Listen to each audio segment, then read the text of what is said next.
You know what? I think for the sake of getting into the mood of Halloween, we'll do it darker in here. We're still beautifully lit. So I'm not Right. beautifully. Now I'm. So when it comes to lit. telling a ghost story. I'll just close mine. Okay, there we go. Sure, I don't know. Anyways, good morning. Hi, Hi. It's Anne Marie. and Eugene. And we're here on a beautiful, lovely, dark Thursday morning. It is slowly but surely getting darker and darker every day. As we go. It's a little disappointing, Yeah. but also it's great because my son goes to bed earlier now. Also expected. Yeah, circadian rhythm is back on. I just fucking love that. Nice. Per usual. Actually, you know what? Well, let's do a refresh. This is half awake, fully caffeinated.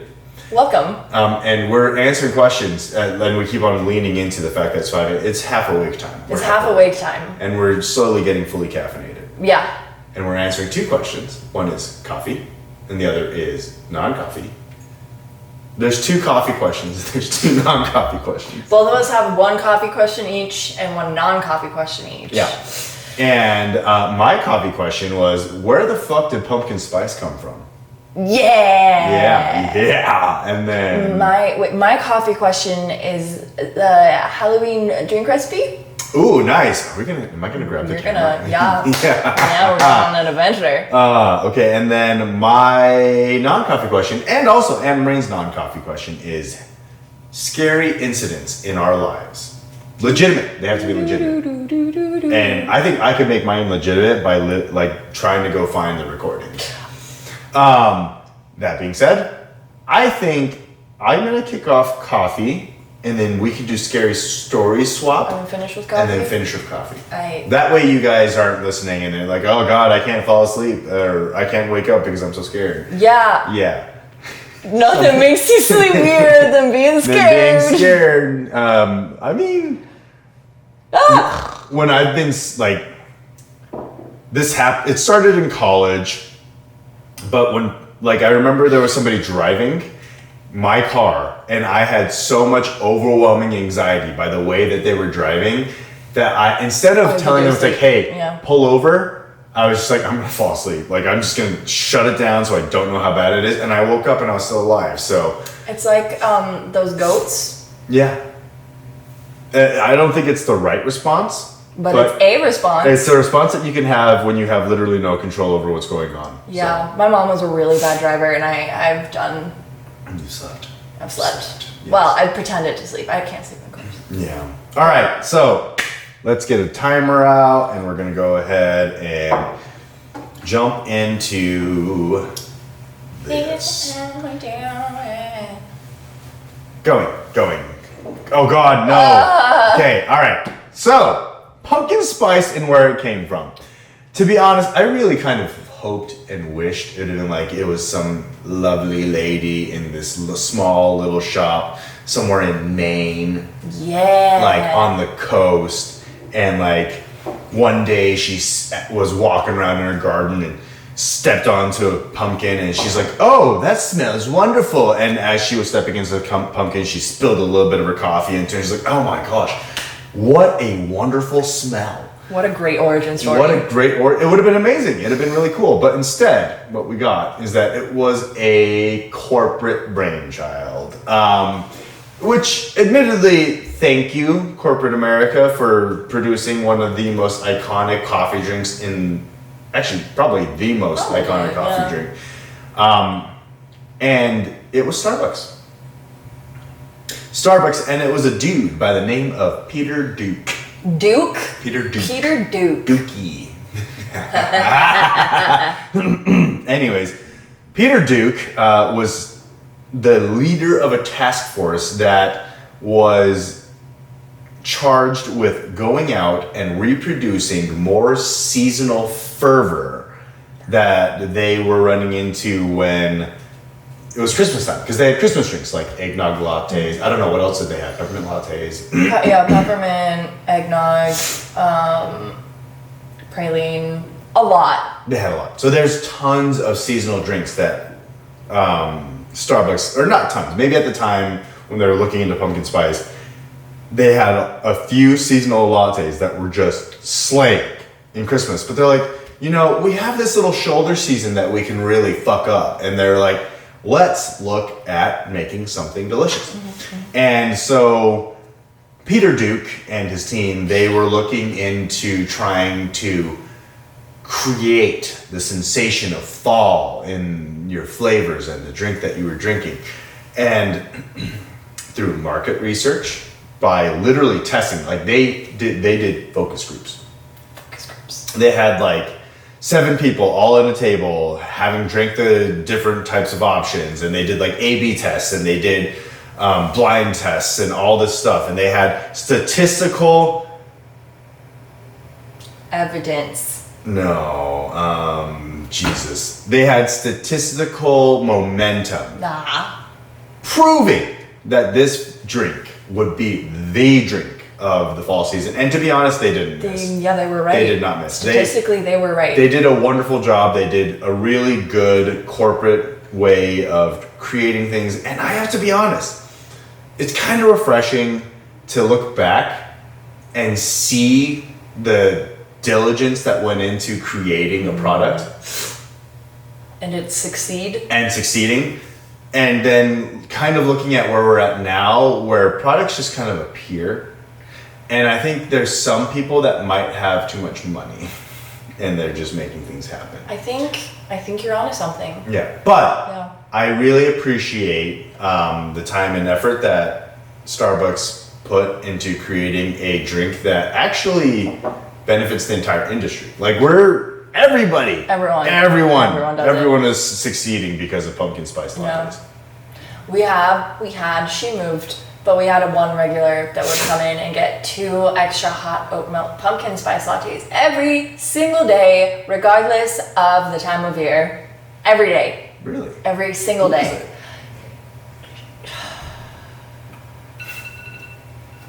I'm sorry, the timer ran out. I can't tell you. It's at the end of the day, like, it's a really good drink. I haven't seen her in a bit, so I can't remember her name. The flavors coalesce. There's pumpkin. Well, we don't actually use legitimate pumpkin. Well, we use pumpkin spice. We use legitimate pumpkin spice and homemade vanilla. Yeah. Yeah, and it seems to be a popular That's really choice. Good. Maybe one day we'll do a pumpkin puree. There's a special out there right now that's like a cold pumpkin drink, which actually seems kind of interesting. Okay. It's a puree though. All right. Okay, scary story time. Scary story time. Starting go. Okay, so this is my scary story, and I'm going to start out by saying I had to decide between 2 scary stories, but one of the scary stories is scary because I don't remember it. So I'm going to go with the other one. Okay, good. I don't remember it. And that's what makes it ding. Hey.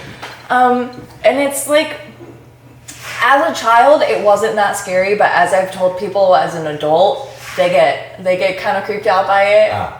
So, when we first moved to England, we lived in this house in a place in England, and the previous owner's daughter had died in the house before. I knew that we learned this. But anyway, just when I was growing up and when I was in that house, because I always thought it was my sister's, I would just be sitting playing, doing my own thing, and I'd just hear Anne-Marie. When you're playing for sisters?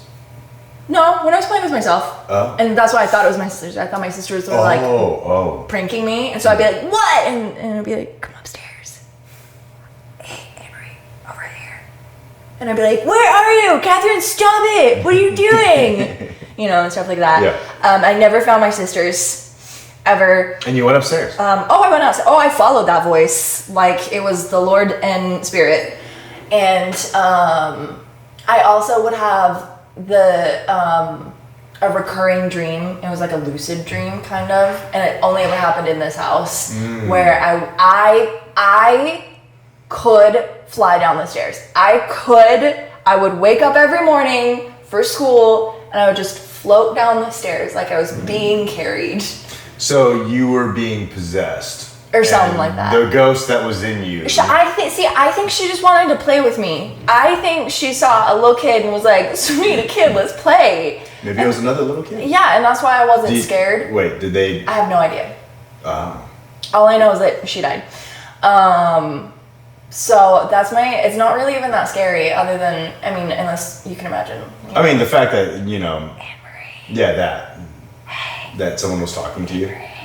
And I wonder if it's because you're a kid in the veil between, like, not just during Halloween, but, like, as a kid, like, your association with things is interesting. It's not that scary. I've never... It's a little short. It's a little short. But do you want to know my one that I don't remember?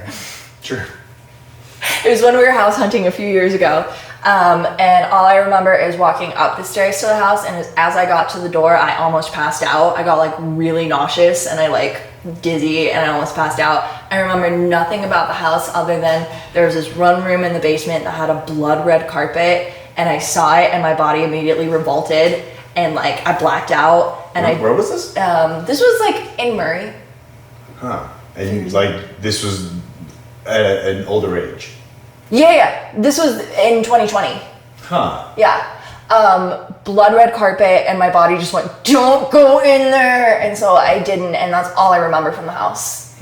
All I remember from it. Scary house stories. Spooky. I mean, what is it? The little kid thing. Oh, man, you just, like, reminded me of a bunch of other things when I was younger, but I guess since we have a little bit of time, there was one, this is not the scary story that I was planning on telling, but I do remember when I was a kid, we were actively playing Ring Around the Rosie in the dark at my friend's house in California. My parents were all downstairs, and we were all like ringing around the Rosie, looking for the posy.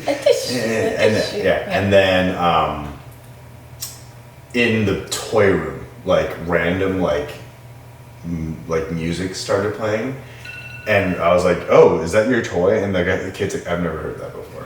And so we just sprinted downstairs. Of course, I think we were young, so like to me at that point, it's like it could have just been like kids being kids. Yeah. But that's still scary. I'm still scared. That gave me the chills. The chills. All right. I'm gonna be real scared, aren't I? You're gonna have a hard time waking up. A really hard time waking up. All right, 4 minutes starting now.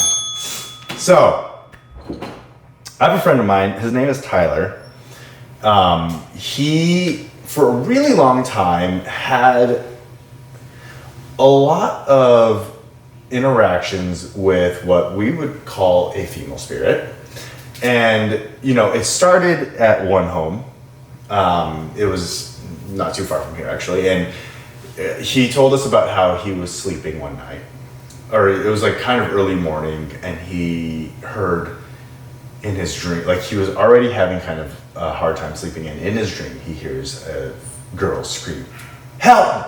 No. And it was so loud and bone chilling. He wakes up in a full cold sweat, and his dog is outside the door, absolutely losing its shit, like scratching at the door, like pounding on the door, trying to get into the room. And, you know, Tyler's just sitting there and he's holding the blanket, and he just takes forever, obviously, to turn around. Because he was back to the door. And then after he turned around, nothing there. And so these occurrences kind of happened on and off. And then there was one time where he actually recorded it on his phone. He was sitting in his room, and the doorknob, it's not like not one of those like doorknobs. No, press you down, you go to twisty? It's a twisty. One of those twisty doorknobs, he walks over to it in the video, and you can see the twisty doorknob is twisting. It just twisting. Goosebumps. Over and over and over and over. Can you see these goosebumps? Oh yeah. And so he finally grabs the door and he opens it and he goes, "Ghosty." Nothing. No one behind the door. Completely empty. Yeah, this is the kind of guy that responds with like humor. Okay. Like he would probably die in the most hilarious way in a scary movie. Okay. Because of his fucking mouth. Right. So, you know, this just keeps happening. And then Tyler's mom at the time was going to college to finish up a degree. And she had someone in her class that was a ghost hunter. Like they had all of the equipment. They had audio recording equipment. They had all this stuff. And so she had mentioned all these weird things that were happening to Tyler in that house, and they're like, "Oh, we'd love to come by. Like, we'd love to see this house and check it out." And so they went through the entire house, and they were just checking things. Like, they had the little electrometer, and they were going about, and they found some things in there that were like weird. One was they found a wedding dress that no one remembered ever finding in the house before moving in. Like, it was a completely empty house, and they found a wedding dress. But none of them like made the meter go off. Not a single one of them. Until Tyler walks down the stairs, and the thing just goes woo, like makes the big noise. And they just kind of sit there, like, "Oh, like, stay here, like, let us do this." And so they check him, and it turns out they were like making their assessment, and they're like, "It's a female spirit," and they're like, "It's not malicious, and it's attached to you," is what they said. And Tyler was like, "Oh, great," and they're like, "What we want to do is we're going to leave audio recording equipment so that we can kind of see what happens overnight while you're sleeping and whatnot." And so they did the audio recording equipment, gave it to Tyler, and we got to listen to it in the same house that all of this happened. And totally normal, like, you just hear like air duct noises and stuff, and they hid it so you wouldn't be able to, like, Tyler wouldn't be able to go over and like find it and be like, "Ugh," like buckle fit.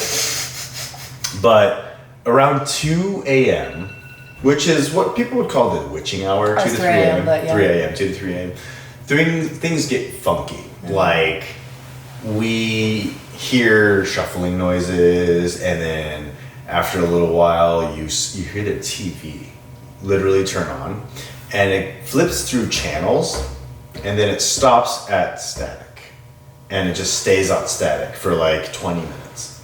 And then after 20 minutes, the static turns off, and then you hear the shuffling noises again. And then the shuffling noises get closer and closer and closer to the audio recording equipment. And then when it's finally near the audio equipment, it makes a guttural noise, like a weird noise. And to this day, I stand by what I heard. My friend Tyler obviously would never accept it because it would just be horrifying. But after replaying that noise over and over and over again, all I heard was it saying his name. And it was just saying Tyler over and over and over. Like, once, actually. Not over, but we listened to it over and over again, and it just said Tyler every single time. So, that's my scary story that happened in my life. And I'd be more than happy to see if he has these recordings. But I think,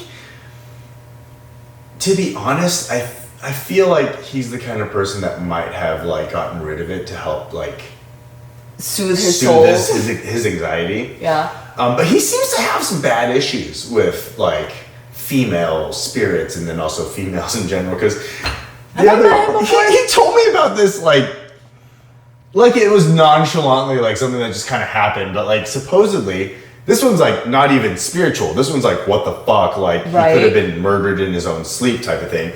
He accidentally, like, he didn't fully lock his house. And so he went to bed one night, and he supposedly, this homeless lady, butt naked, like got into his house with her dog. And she was feeding her dog his food, and she was just like shuffling around his home. And he wakes up to his dog on his bed, growling, like flipping shit. And the lady is buck naked, just sitting in his door. And just like staring at him. And he's like, "What the fuck? What are you doing here?" And she's like, "Oh, it's okay, it's fine, it's fine." Like, and then he's like, "What the fuck? Get the fuck out." And she's like, "No, it's okay. And he's like, "Get the fuck out of my house." And then she just keeps on saying, "It's fine, it's okay, it's fine." And then he just finally is like, "I'm gonna fucking call the police if you don't fucking get out right now." And she just like shuffles, disappears. And they had recordings of this woman going around home to home checking doors the entire fucking night. That's a legitimate like physical experience, not a ghost. That's still a pretty spooky story. It sucks. Tyler. Tyler. Okay. Kind of. I don't know if you've met him. I don't know if he's been in here when I'm in here and you're in here, but he's he's gone through the paces with some like kind of like I'm gonna give him some uncomfortable rocks shit. if I ever meet him. some protective. I'm definitely gonna message him and be like, hey, like, do you have those recordings still? Because like I kind of I'm wanna. intrigued. Yeah. I want to hear it, and it will scare me shitless. Because I want to hear it. like the things that he was telling me about, like with the girl, and then like he used to deal with a lot of anxiety, so you know some of this stuff like it's up to him, but like this story of the girl screaming behind him, like that's the kind of shit that keeps me up at night. And there. So you told me about like your lucid dreams. I do remember when I was younger, I would have like horrific dreams. Really? Like in not like kid young, but like college young. Like I used to live in this house in the Avenues, and it was an old house, and I would have horrific dreams of there being an additional level, and like a malicious female like spirit in there. And it's like you would get to this next level, and like it would open, and it would open up into a bog, like like the home was a bog, like it's just a transition where it's like you walk through and like it goes from like home, and then it goes into like all of a sudden the home has like moss everywhere, and all of a sudden the moss turns into a swamp, and it's just like the girl is in the swamp somewhere, and she is like murderously angry at you for being where you are, and it's like you should never have found where it was. And I just remember those dreams. I haven't had a dream like that in a while, but those are dreams that I would have that legitimately made me feel unbelievably uncomfortable. And like, I would actually consider them like nightmares, but like, well, duh. Not like scared nightmares, more like there's something looming somewhere out there and it's trying to it's gonna kill me. I hate ghost stories because I love hearing them, but good Lord, I'm startled easily. The Tyler stories are like, those are all real. Like I remember listening to the recording and I was like, what the fuck? Like I have no explanation for this. And like maybe honestly there's a possibility that, you know, the guys that recorded it fucked with it. Like they're like, maybe but the doorknob. The doorknob one was legit, but it was also old school camera, like old, like not flip phone, but like it was clear enough that you could tell that the fucking knob was spinning on right. its own. Yeah. Right. Yeah, and then Right. Yeah. And then ever since I saw those videos and listened to those recordings, I almost never slept over at his house ever again. I would never step foot. Unless if there was another person there, like unless if I was either sleeping in his room on his beanbag or sleeping on the couch with like two other people somewhere around there, I'd never sleep in that house by myself. No. And there were times I do remember waking up to static on the TV once, and I was like, oh, did I roll over on the remote? That was before all the like weird shit, but I was like, oh, I must have rolled over on the remote. If you say one more scary thing, I will cry. Just so you know. That's where I'm at. All right, let's do this. Let's go get you a coffee recipe. Spooky coffee recipe. A small part of me thinks that I'm just so genuinely terrified of spooky things, and that's why I don't have spooky stories, is because I just like... Well, I just think block that it out. at a certain point you've dealt with a lot more, what's it called? I think you've dealt with a lot more trauma, probably. I don't know. Because like when you talk about how it's like, I just blacked out something. Yeah, I guess that's true. I blacked out. I'm bringing my coffee with me to make coffee. I hope that's okay. Oh, I need to get coffee too. Na-na-na-na-na. Na-na-na-na-na.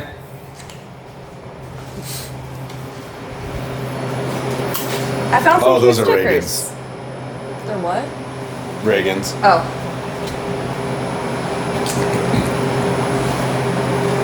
Okay. So I'm gonna make a Piss jar coffee. happy Halloween. We're getting fully mostly we're caffeinated. there. This is apple. I'm gonna make a caramel apple latte. Ooh, actually, that sounds delicious. Right? I did use Honeycrisp apples rather than like better apples. Oh, did you for- actually make that yourself? Yeah, this is the syrup I made. Oh, it's a syrup. Yeah. Oh, okay. What did you think this was the drink? I thought it was apple juice. Oh, no. This is an apple syrup. And we're gonna do... Oh no, the caramel's gonna be cold. That's fine. Okay. Are we ready? Yes. I've never been on this side of the camera doing this before. By What? the way, Of course you have, haven't you? well, yeah. I watched, like, it was the first time that we came out here and you did a drink and I was the cameraman, and boy, oh boy, did I do a bad job. It was all out of focus. Well, I thought it was hilarious because you're like, I could be more sturdy or something like that. As And I was I'm like, like- what does that even mean? Okay, and then we're gonna do, oh, good job, Anne Marie. Oh, okay. I was not going to put the camera down. Right, no. And then just a little bit of that. Itty bitty. Ooh. Smell it. Dude, that smells good. Smells good. Okay. Do you real milk? Or do you want to We drink can do it? oat milk. It doesn't matter. Like, Okay. what do you think? What's fall enough for you? Hannah, wait, you don't like sharing drinks, do you? No. Okay. Hannah does not enjoy swapping spit with other people. Weirdo.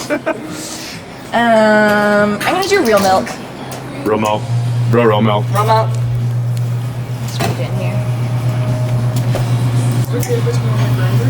No. Yeah. Please to God, don't. Wait, I'm just actually, kidding. no. We have very aggressive microphones on. And I feel like, and now I'm thinking about it, it's gonna be, we'll be out of here in like 1 minute. Explain the recipe while you're going.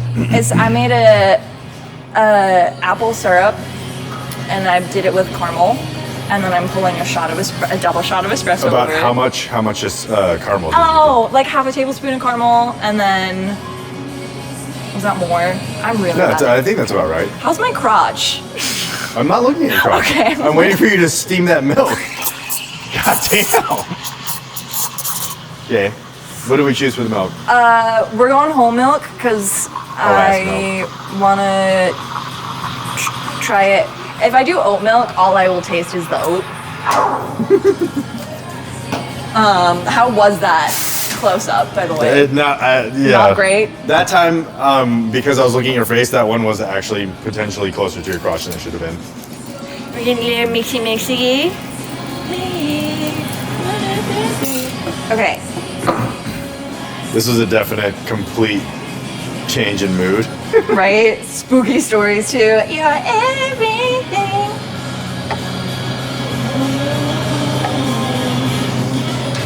Yeah, this is not one of those like viral coffee recipes where you have to do like 755 things. It's literally make yourself a syrup And pour it on your and hand. pour it on your hand. Okay. Well, I guess, hang on, I have to get this milk off my hand or I'm gonna freak out.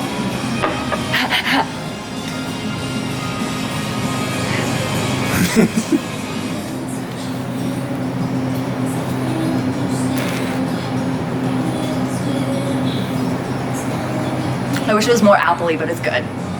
You can try it. Yeah. Brr. I'm not surprised that it's not as appley as I wanted it to be. Apple's hard. You need to get a very, Yeah. very dense recipe. All right, so let's make sure that we're actually on my face. So we're gonna go ahead and do our next questions. Question number one from me is on my chest, actually. So my questions is serial killers that inspire movies. Oh yeah, my question is, I'm really glad I wrote it down because I knew I'd forget it. Hang on. What's your other question, Eugene? Coffee question is, why do we choose which origins we choose for the shop? Good question. Okay, my question are there any good Halloween songs? You know what I mean? Good, like Immediately, actual- yes. No, but like, okay, cool. I can't think of any, so I'll leave that to you. And then what happens when you put CBD in coffee? Great, awesome. A nootropic. Nootropic. Nootropic. All right, thank you guys so much for joining. Nootropic If topic. you have any topics that you want us to cover, if you have any questions, comments, concerns, if you just don't forget to like, comment, subscribe, and whatever. Bye. Goodbye. It's just like.